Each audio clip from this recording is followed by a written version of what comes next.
Continue our discussion with Henry Walker, CEO of Farmers and Merchants Bank. Henry, you've referred to this whole meltdown as a crisis of integrity. Expand on that a bit. Well, we mentioned, we mentioned about the integrity at the consumer level. There was integrity at the corporate level for sure. There was integrity of a lack of ownership for the investments that banks were making.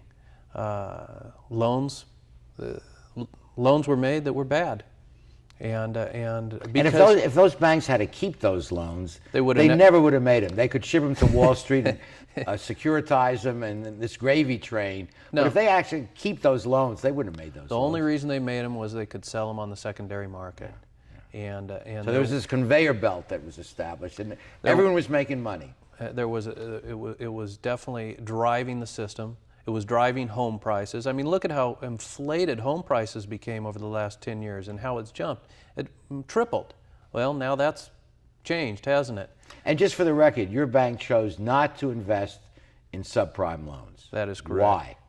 Well, when about 5 years ago, our CFO and myself and my brother Daniel were looking at those investments, and candidly, it just didn't make sense. The investments in subprime securities backed by subprime loans, only bear an interest rate that was maybe 50 basis points more, or 0.5% more. They should have been bearing 5% more than the going market rate. And we looked at that and we said, what are we risking? And the fact is, we don't know what they're really backed by, and you couldn't figure it out. And so we just stayed away from it. We stuck with what we knew because it was safe and it was sound, and we took a little hit on earnings, but we wanted to run a safe shop, protect our depositors. Were some of your colleagues at banking conferences saying, hey, you guys should get with it, this is what's happening, and join the club? Well, certainly there was that mentality, and it both went into the securities they were buying as well as to commercial loans. Our farmers and merchants, we've really never lent more than 50% loan to value on collateral. It wasn't very popular for a long time, but that's again where our integrity stood and what we stood for and how we were different than other banks. We lent 50% or less on real estate. We didn't charge any points. We didn't charge any prepayment penalties. And what we ended up with was a conservative customer whose profile matched the same one we have at Farmers and Merchants Bank. And that relationship creates a safe and sound banking institution. Amen to that, and that other institutions did not follow those practices. Let's quickly look to the future. How are we going to get out of this? It's going to be a long road. It's going to be a long road to get out of this, because we need consumers to go back and we need them to start saving money. We need them to pay off their credit card debt, and we have to adjust to the home prices and get the inventory out there. But ironically, if they save and not spend, the recession gets deeper. It's true. The recession does get deeper, but that's what we need to do. We need to accept the reality that this recession will be deeper, and that it will be a long time coming out, and not look for a quick fix.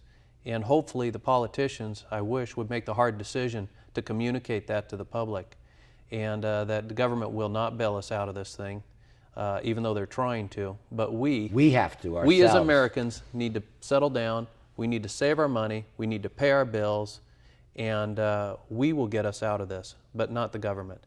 But that's not the message Washington is giving, but it is the message that needs to be given. And I don't pick on Washington today, Washington in general.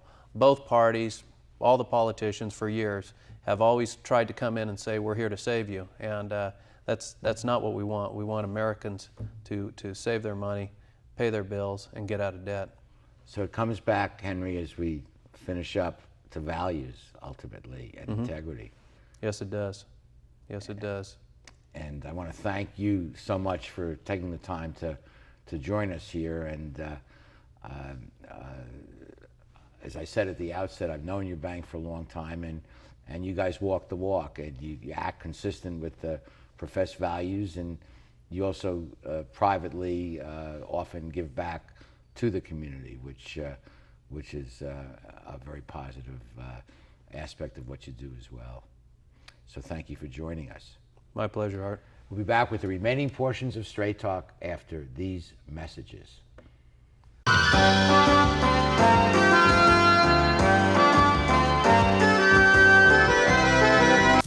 Welcome to McKenna's on the Bay, where fine dining is complemented with a breathtaking view. McKenna's is a restaurant of incredible ambiance, providing service and cuisine with style, class, and romance. The menu offers a variety of appetizers, serious seafood, prime steaks, an oyster bar, and specialty entrees for either lunch or dinner. McKenna's on the Bay features patio dining, nightly entertainment, and 2 banquet facilities. No matter what your occasion, McKenna's on the Bay is like being on vacation. Join us today at McKenna's on the Bay. Founded in 1976, Polly's Gourmet Coffee is Southern California's most complete gourmet coffee store. Polly's has the best tasting coffee, freshly roasted every day right in the store, plus a wide selection of teas, an in-house bakery, espresso bar, patio dining, and more.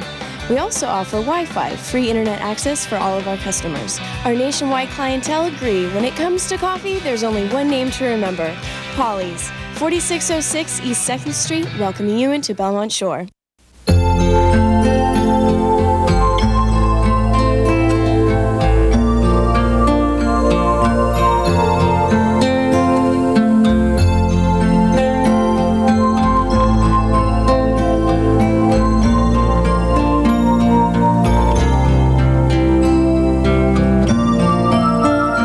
Take care of those who are closest to you, from our family to yours. McCarty's Jewelry, since 1932.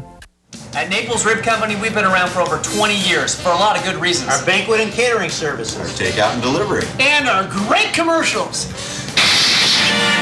Food fit for a king.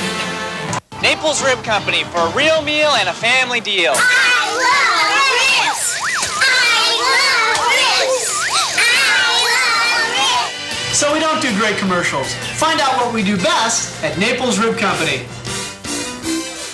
As many of our regular viewers know, I teach ethics as well as law at California State University, Long Beach, and ethics and values are near and dear to my heart, and it's very reassuring to me to see an institution that does walk the walk and acts consistent with the professed values of the community, and we need more like that. So, Henry Walker, thank you so much for joining us, and congratulations on your successorship to the CEO position. And 101 years is a long time for a family to own a bank and to control a bank, and you've weathered other depressions. 1929, you stood through that, and values really do stand the test of time, don't they? Yes, they do, Art. Thank you so much for being with us. And thank you at home for joining us. Be with us next week for the next edition of Straight Talk. Good night, everyone. Straight Talk has been brought to you by Southern California Edison, the Press Telegram, and Long Beach Magazine. And remember, Straight Talk is viewable worldwide 24/7 at straighttalktv.com.